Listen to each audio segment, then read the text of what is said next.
अस्सलाम वालेकुम क्लास 1। आज है हमारा लेक्चर नंबर 2। हमारा सब्जेक्ट का नेम है एसएसटी। हमारे चैप्टर का नेम है माय हाउस। अब इस चैप्टर को रीड करने से पहले जो इस चैप्टर के कुछ डिफिकल्ट वर्ड्स हैं उनकी मीनिंग्स हम देख लेते हैं। बिल्डिंग मीन्स इमारत, यूजुअली अक्सर या आमतौर पर। एड्रेस पता, स्ट्रीट गली। पर्पस मीन्स मकसद, स्लीप सोना, रिलैक्स आराम या आराम करना। कोर्टयार्ड सहन, गेस्ट मेहमान, प्रोटेक्ट हिफाजत करना। हार्म नुकसान। शेयर मीन्स बांटना। ओबे मतलब हुक्म मानना। पैलेस मीन्स महल। ट्राइब्स मीन्स कबीले। क्लाइमेट आबो हवा। स्ट्रॉ बांस। फ्रीक्वेंट मुसलसल। फ्लोडेड पानी से भरा। इग्लू बर्फ का घर। अच्छा क्लास, ये अब जब हम जो चैप्टर रीड करेंगे और उसमें जो डिफिकल्ट वर्ड्स आएंगे, आप अपने साथ एक पेंसिल ले लीजिए और डिफिकल्ट वर्ड्स को अंडरलाइन कर लीजिएगा और उसकी मीनिंग उसके ऊपर ही लिख लीजिएगा। अब हम रीडिंग स्टार्ट करते हैं। पेज नंबर 8 आप सब ओपन कीजिए अपनी बुक में। हमारे चैप्टर का नेम है माय हाउस, मेरा घर। तो हम चैप्टर की रीडिंग स्टार्ट कर रहे हैं। A house is a building for living in. A house एक इमारत होती है जहां हम रहते हैं या हम रिहाइश है हमारी।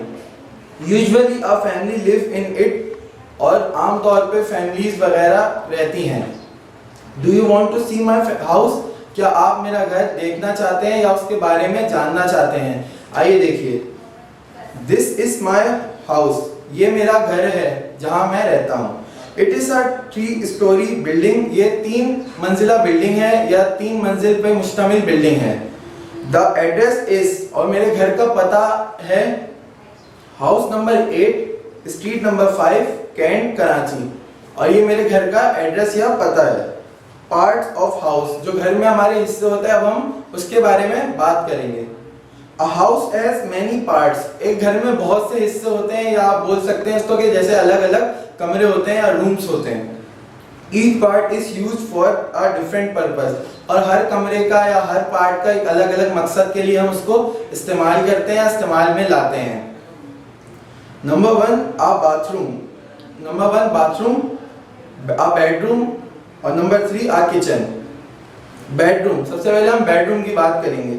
The room where we sleep, जो जिस रूम में हम सोते हैं वो हमारा बेडरूम कहलाता है।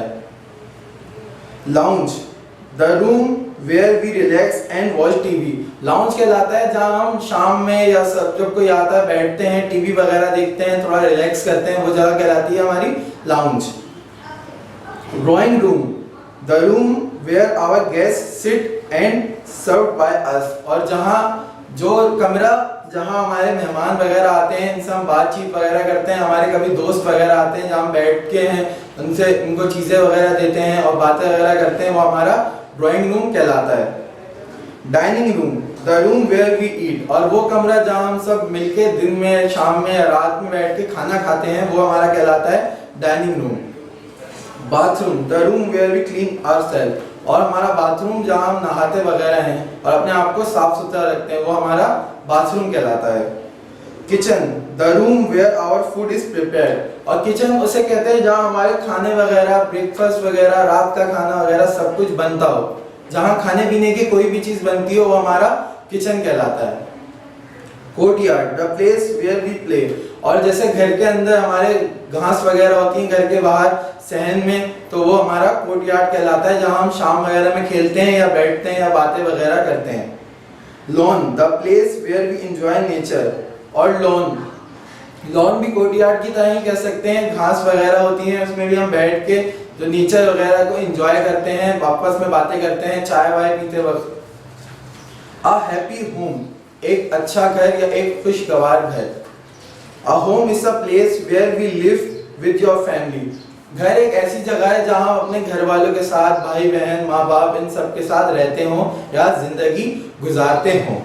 अ happy home is one of the biggest blessing of Allah, और एक खुशगवार घर या एक अच्छा घर अल्लाह की सबसे बड़ी नेमत है। पहली बात तो घर होना ही सबसे बड़ी नेमत है, और खुशगवार घर होना, इसमें माँ बाप बहन भाई सब हो, वो एक अल्लाह की बहुत बड़ी नेमत है।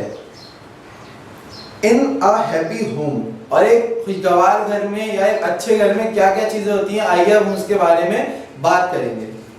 We can share our problem, और हम घर में अपने मसले होते हैं, जैसे कोई भी मसला हो तो हम आपस में घर वालों से उसके बारे में डिस्कस करते हैं, अपने मसले के बारे में बात करते हैं। We are sheltered, we feel safe, और घर के अंदर हम अपने आप को सेफ, महफूज फील करते हैं, क्योंकि वहाँ कोई खतरा नहीं होता, चोर वगैरह हमारे घर आ नहीं सकते, और घर के अंदर हम अपने आप को महफूज फील करते हैं। We get love and find happiness, और हमें घर में रहने से, घर वालों के साथ रहने से खुशी वगैरह मिलती है।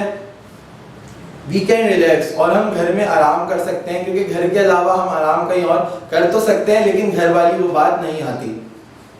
We are protected from people और animal who can harm us, और हम अपने घर में उन लोगों से बचे सकते हैं, उन लोग हो गए या जानवर जो हमें नुकसान पहुंचा सकते हैं या हमारे साथ कुछ बुरा कर सकते हैं, तो हम अपने घर में उनसे भी बच सकते हैं। We are also protected from the sun and the rain, और जब धूप हो, बारिश हो या कैसा भी मौसम हो, हम घर में रहते हैं और उसकी वजह से हम बच जाते हैं, ना हम धूप में जलते हैं और ना हम बारिश में भीगते हैं। ये सब किसकी वजह से? सिर्फ और सिर्फ क्योंकि हमारे पास घर है और हम घर में रहते हैं। How we can make our home a happy home, कैसे हम अपने घर को एक अच्छा घर बना सकते हैं, आज हम इस बारे में पढ़ेंगे। आइए देखिए। To make our home a happy home, we should be careful about some things। अच्छा, इसमें बात कर रहे हैं कि हमें अगर अपना घर अच्छा बनाना है तो हमें कुछ चीज़ों के बारे में, इनके बारे में हमें जान लेना चाहिए, जिसके बारे में हम बात करेंगे, और इन चीज़ों का हमें खास ख्याल रखना चाहिए। We should not fight, हमें घर में लड़ना नहीं चाहिए, ना भाई बहनों में, ना माँ बाप से, ना किसी से हमें घर में लड़ना नहीं चाहिए।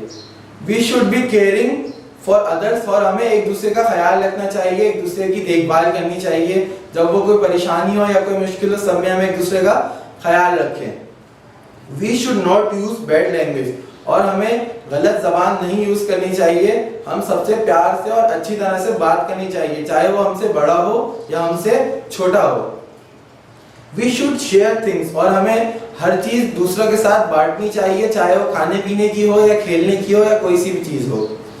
We should respect our elders, और हमें अपने बूढ़ों की, बड़ों की इज्जत करनी चाहिए, उनसे बदतमीजी वगैरह नहीं करनी चाहिए। We should help each other, और हमें एक दूसरे की मदद करनी चाहिए। We should obey our elders, और हमें अपने बड़ों का कहना मानना चाहिए, उनकी बात सुननी चाहिए। Different kinds of houses, अच्छा जी, अब यहाँ पे हम अलग अलग तरह के घर की बात कर रहे हैं, क्योंकि घर बहुत तरह के होते हैं, इसमें हम उस तरह की बात करेंगे। नंबर 1 में आता है हट। हट कहते हैं झोपड़ी को। It is usually made of mud and straw, और जो हट होते हैं, झोपड़ी, वो ज्यादातर या तो मिट्टी और लकड़ी से बने होते हैं। Many of the houses in villages are huts, और ज्यादातर ये हट जो है, झोपड़े, ये गांव में ही पाए जाते हैं, क्योंकि गांव वालों के पास इतने पैसे नहीं होते, और ये मड जो चिकनी मिट्टी है और घास इनको आराम से अवेलेबल हो जाती है, इसी वजह से ये इसी का ही घर बना लेते हैं। इसके बाद नंबर 2 आता है हमारा पैलेस। पैलेस कहते हैं हम महल को। It is the home of the king और क्वीन ऑफ अ कंट्री, कोई भी मुल्क का शहजादा या शहजादी या राजा या रानी जो रहते हैं जहाँ पर, वो कहलाता है पैलेस। अच्छा, पैलेस होता है बहुत बड़ा घर, एक हमारे घर की तरह नहीं होता, बहुत बड़ा, वहाँ नौकर होते हैं, काम करने वाले होते हैं, बहुत बड़ा सा घर होता है। इसके बाद आते हैं igloo. Some tribes of the people called Eskimos lives in the houses made of block of ice. Their land is all covered with snow. कुछ लोग जो होते हैं, कुछ कबीले जिनको हम कहते हैं एक्सिमोस, वो रहते हैं बर्फ के घरों में, जो रहते हैं बर्फ के घरों में, और जो घर होते हैं वो बर्फ की ब्लॉक से बने हुए होते हैं। The land is covered, all covered with snow, और जो पूरी बर्फ से ढकी हुई होती है। Tree houses, जो पेड़ वगैरह पे घर बनते हैं। Some tribes of people live in trees because their land is all covered with tall trees, और कुछ लोग होते हैं या कुछ कबीले होते हैं जो पेड़ों के ऊपर अपने घर बनाते हैं, दरख्तों के ऊपर, क्योंकि उनकी जो जमीन है वो मैदान नहीं होता, वहाँ बहुत बड़े बड़े पेड़ होते हैं, तो वो इसी वजह से अपने घर पेड़ों के ऊपर ही बनाते हैं और वहीं अपनी रिहाइश करते हैं। इसके बाद आता है हाउस ऑन स्टिल्ट्स, बांस पे बने हुए घर। In areas where land is flooded due to frequent rainfall, people live in house built on stilts. अच्छा जी, इसमें बात कर रहे हैं कि जो घर होते हैं वो बांस के ऊपर बने होते हैं। ये क्यों बने होते हैं? इसलिए बने होते हैं क्योंकि कुछ इलाके होते हैं जहाँ मुसलसल बारिश होने की वजह से पानी भर जाता है और घर अगर जमीन पे बना हो तो घर बहा के ले जाएगा, तो सैलाब वगैरह होता है। इसके डर से लोग अपने बांस पे घर बनाते हैं ताकि घर महफूज रहे उनका। इसके बाद आते हैं apartments. In an apartment building there are many apartments, different families live in each apartment. और अपार्टमेंट्स ही बिल्डिंग होते हैं, बिल्डिंग्स ही कहलाती हैं, लेकिन उसमें अलग अलग लोग रहते हैं, बहुत सारी फैमिलीज इंडिविजुअली, ना कि किसी का किसी से सामना होता है, ना किसी को कोई मसला होता है। इसमें अलग अलग फैमिलीज रहते हैं, वो कहलाते हैं हमारे अपार्टमेंट्स। तो क्लास आज हमारा यहाँ पे ये लेक्चर खत्म होता है और आपका होमवर्क है एक्सरसाइज बी पेज नंबर 12। इसमें आपको करेक्ट आंसर चूज करने हैं और मिलते हैं आपसे अगली क्लास में। खुदा हाफिज।